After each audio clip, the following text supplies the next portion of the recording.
Olá a todos, nós estamos realizando mais uma aula de Química Orgânica dentro da disciplina de Ciências da Natureza 2 e a nossa aula de hoje é sobre polímeros e reações de polimerização. Então, nós vamos classificar a aula de hoje em 4 tópicos. Nós vamos definir o que são polímeros, como classificamos esses polímeros, as principais reações de polimerização e algumas aplicações desses polímeros que fazem parte do nosso dia a dia de hoje. Então vamos lá para as definições a respeito de polímeros. O que são polímeros? Polímeros são materiais orgânicos ou inorgânicos, naturais ou sintéticos, de alta massa molecular, na qual a estrutura molecular consiste de unidades repetitivas unidas por ligações covalentes. Nós podemos fazer um exercício semelhante ao que nós fizemos com outras áreas da química estudados em anos anteriormente. Se eu pegar a palavrinha polímeros, que é derivado do latim ou do grego, e se nós fizermos uma divisão dessa palavra, nós separamos aqui em poli e em meros. A palavrinha poli significa vários, muitos, e a palavrinha meros significa unidades e ela vem da designação de monômeros.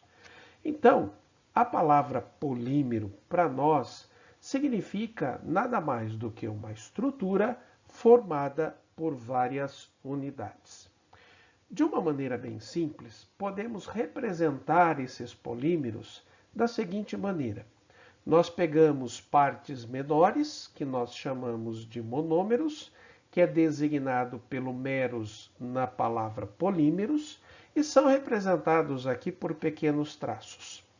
Através de uma reaçãozinha de polimerização, que depende de características específicas, que são, por exemplo, temperatura, catalisador, presença de outras substâncias como ácidos, né? São as condições para que a reaçãozinha ocorra. Formamos uma única estrutura aonde cada um destes traços que representam os monômeros anteriores são ligados, unidos uns aos outros a partir de ligações covalentes, formando uma única estrutura, então, que nós designamos anteriormente como sendo um polímero. Bom, nós podemos classificar os polímeros, né, conforme a sua origem, né? Os polímeros, eles podem ser de origem natural, por exemplo, obtidos a partir de produtos de biomassa, ou a partir de micro-organismos, ou a partir até mesmo de biotecnologia, ou ainda pode ser obtidos a partir de produtos petroquímicos e dessa forma os seus monômeros seriam unidos através de reações de polimerização e nesse caso nós temos os polímeros artificiais, né? Então temos 3 exemplos de polímeros naturais, que são produtos de biomassa, de micro-organismos ou biotecnologia, e os sintéticos, que são produzidos a partir de produtos petroquímicos. De produtos de biomassa, nós temos, por exemplo, polissacarídeos, amido, que pode ser, por exemplo, de batata ou milho, né, de plantas, ou pectinas, quitosanas e gomas, né?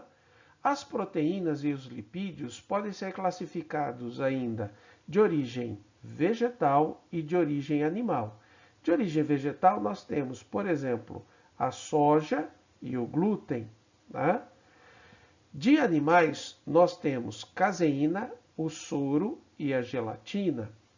De micro-organismo, por exemplo, nós temos o polidroxialcanoatos, o PHA, que é assim conhecido, que são obtidos a partir de polidroxibutirato ou polidroxibutirato covalerato. Tá? De biotecnologia, nós temos os poliactídeos, que são os poliácido láticos, né? E os de origem petroquímica, então os artificiais, nós temos os poliprolactona, poliesteramidas, copoliésteres alifáticos e ainda os copoliésteres aromáticos. Ainda podemos classificar os polímeros de acordo com vários outros critérios. É o que nós vamos avaliar a partir de agora. Então, os polímeros podem ser classificados, primeiro, por sua ocorrência, e nós já analisamos isso no slide anterior. De acordo com a ocorrência, ele pode ser um produto natural ou um produto sintético. Se for de ocorrência natural, por exemplo, nós temos a celulose, né? Ou o amido, como eu mostrei no slide anterior, ou as proteínas, como por exemplo a caseína, né? E sintéticos, nós temos, por exemplo, os polietilenos, né? Ou ainda, posso citar um exemplo para você, das árvores de seringueira, que são extraídos a sua seiva e, consequentemente, produz, né, a borracha. Ele é de ocorrência natural, né, o seu monômero, e aí você obtém sinteticamente o seu polímero. De acordo com a estrutura do polímero, nós temos os que são de cadeia linear, os que são de cadeia ramificada e os que são reticulados.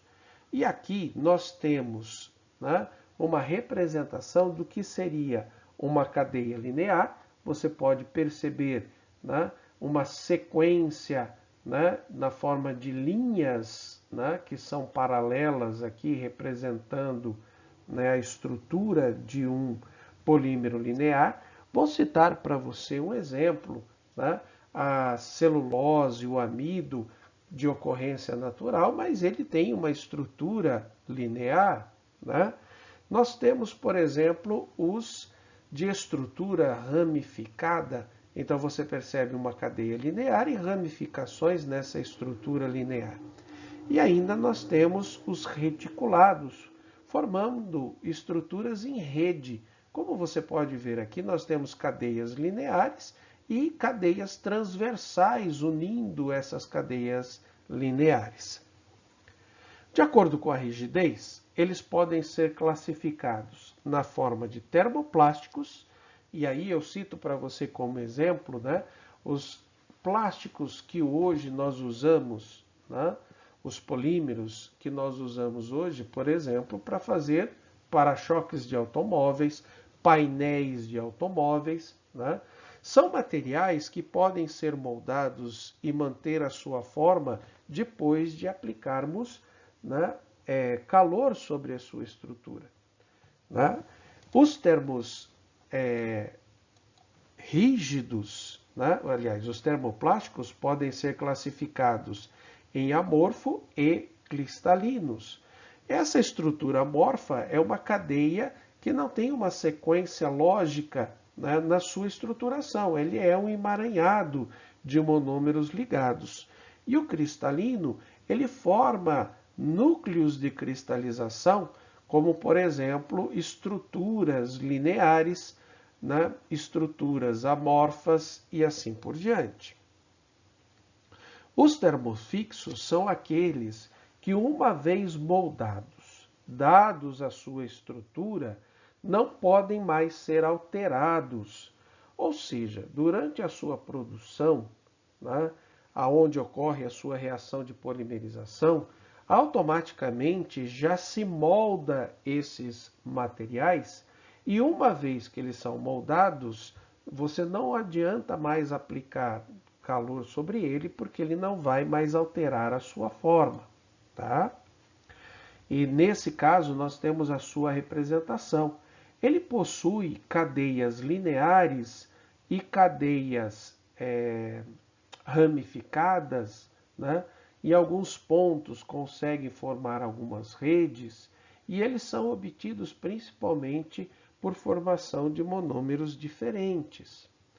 E ainda nós temos os elastômeros. Os elastômeros são aqueles polímeros que você, ao aplicar uma tensão, eles podem alterar o seu tamanho. Por exemplo, elásticos, né? Que é uma das principais características desse grupo de acordo com a sua rigidez, tá certo? E a sua estrutura é assim representada aqui com pontos de união, né? Mas são cadeias lineares que podem ser então esticadas a partir de uma força, e uma vez que você diminui essa tensão, ela volta ao seu tamanho normal. Podem ser classificados de acordo com os seus monômeros. Então, nós temos homopolímeros. Então, se nós pegarmos e dividirmos a palavra homopolímero, por exemplo, aqui, homo, poli e meros, ao pé da letra, assim representando, poderíamos dizer que são homopolímeros, moléculas formadas por várias unidades e essas unidades são iguais. E ainda nós temos os copolímeros, que são aqueles formados por monômeros diferentes. Então aqui eu tenho uma representação. Os homopolímeros, como eu falei para vocês, né, as suas unidades básicas, os seus monômeros são iguais, que você consegue visualizar aqui através dessas bolinhas azuis em sequência. Ou seja, um homopolímero nada mais é do que uma molécula maior, um polímero formado por várias unidades, ou seja, monômeros iguais. Os copolímeros, que são formados por monômeros diferentes, aqui são representados por bolinhas azuis e bolinhas vermelhas. E eles podem ocorrer de várias formas. Por exemplo, de formas alternadas, onde você tem monômeros que são diferentes, mas se alternando na formação da cadeia, que são representados aqui pelas bolinhas vermelhas e azuis, ocorrendo de formas alternadas, por exemplo, vermelho, azul, azul. Né? Os que são aleatórios, então não tem uma sequência, né, repetitiva dessa ordem, então você tem aqui, por exemplo, 3 azuis, uma vermelha, uma azul, 2 vermelhas, 2 azuis, 3 vermelhas. Né? Os que são formados em blocos, então, por exemplo, aqui eu tenho blocos de 3 azuis e 3 vermelhas. Né? E ainda os que são formados por entrelaçados, né? Que nós temos aqui uma cadeia, né, azul, de monômeros azuis, intercaladas com cadeias transversais vermelhas. E ainda podemos classificar, né, os polímeros de acordo com as suas reações. Então, os polímeros podem ser formados por reaçãozinhas de adição, por reaçõezinhas de condensação e por reaçõezinhas de vulcanização. E são essas as reações que nós vamos dar atenção nos próximos slides. Então, as reaçõezinhas que formam os polímeros, como nós vimos na classificação anterior, podem ser então reação de adição, condensação e vulcanização. Então, a nossa primeira reaçãozinha, os polímeros de adição. Então, eu tenho aqui 2 monômeros, né? Quero destacar para você que para ocorrer polímeros de adição só ocorrem em compostos que são insaturados, ou seja, que têm duplas ligações. Né? Então, nesse caso aqui eu tenho 2 monômeros de estireno, né? Que são os monômeros que formam. O nome estireno é um nome comum, comercial. Né? E aqui nós temos o fenil, então esse composto seria o fenileteno, né? O nome oficial. E a reaçãozinha de adição, ela vai se dar em condições específicas, então aqui representadas, por exemplo, por calor e catalisador. Né?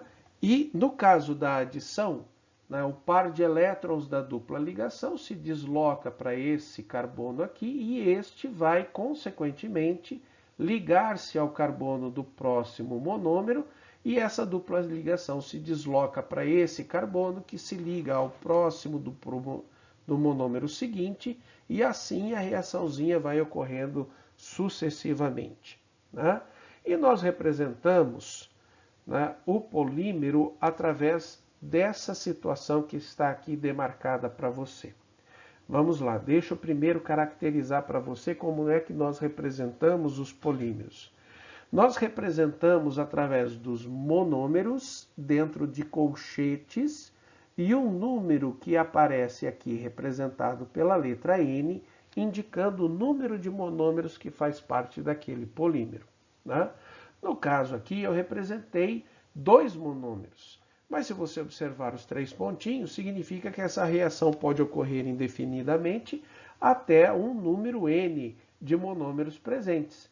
Então, para representarmos os polímeros, colocamos então os monômeros, né? Representamos neste caso como os monômeros aqui são iguais, então a representação do monômero entre colchetes e o número de repetições. E o outro detalhe, né? A ligação por adição se dá por rompimento da dupla ligação. E aí nós representamos um traço para o lado de cá e um traço para o lado de cá, para dizer que ocorre a ligação covalente em outros monômeros iguais a esse, tanto à esquerda quanto à direita. Se o nome do monômero é estireno, o nome do polímero será poliestireno. A nomenclatura dos polímeros se dá a partir do nome do monômero, então o monômero se chama estireno, então aqui aparecerá estireno, e para dizer que é polímero eu coloco a palavra poli na frente.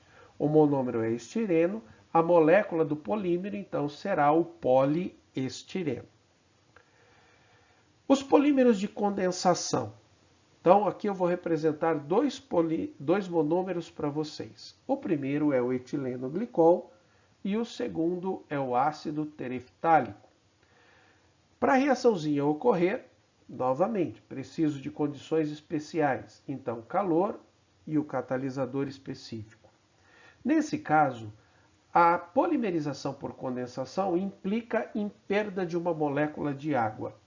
E a perda, neste caso, se dará através das hidroxilas, tanto da hidroxila do ácido carboxílico, desta molécula, que é o ácido tereftálico, quanto a hidroxila do álcool do etilenoglicol. Então, nesse caso, sai, né, por ligação o hidrogênio e a hidroxila, né, o hidrogênio do álcool e a hidroxila do ácido carboxílico, liberando a molécula de água, e a ligação covalente entre o oxigênio do álcool, né, e o carbono do ácido carboxílico será formada. Então nós temos o C dupla O, aí na sequência aqui à esquerda, CH2, CH2, depois O de novo.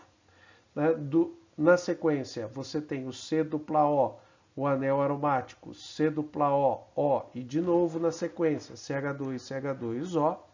Né? Como são dois polímeros, dois monômeros diferentes, então você tem que representar entre colchetes as repetições dos monômeros.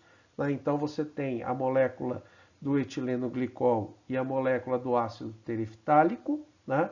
N vezes, tá certo? Entre colchetes, e o traço que representa a ligação que ocorre em ambos os lados, né? Dando sequência então à molécula maior, que é o polímero. Então você tem o nome etileno, né? Etilenoglicol, que está aqui.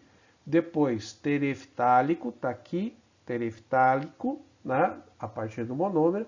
E o polímero, então, será o polietileno tereftalato, né? Que a sigla é PET. Esse polímero, em específico, ele é bastante importante. Muitas embalagens, né, que nós utilizamos hoje são a partir desse polímero. Vou citar um exemplo muito conhecido para vocês. Nós dizemos assim: vou até o supermercado comprar um refrigerante PET. Né? A sigla PET é a embalagem. Né? Ele é o polímero no qual a gente coloca o refrigerante. Né? Então, a garrafa PET que a gente diz nada mais é do que o polímero polietileno tereftalato formado a partir de uma reação de condensação. E a próxima reaçãozinha são os polímeros por vulcanização.